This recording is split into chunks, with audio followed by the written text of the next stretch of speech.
Hi guys and welcome to How to Maximize. In this video, I will show you how to remove suggested on Messenger on iPhone.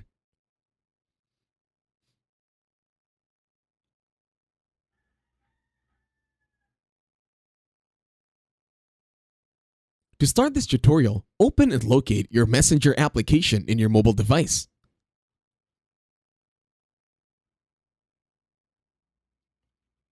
Once you're here, click on the three horizontal lines on the upper left. Now, tap on the gear icon.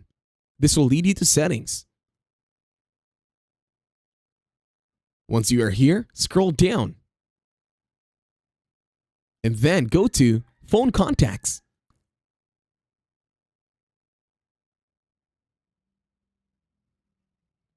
Once in Phone Contacts, tap on Upload Contacts.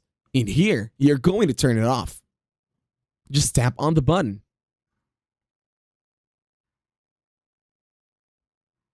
Once done, you can now tap on Manage Contacts.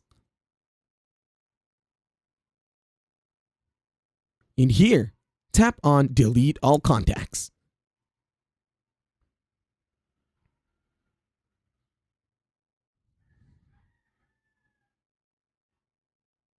And that's it. Thank you very much for watching. Leave a like, share, and subscribe to the channel.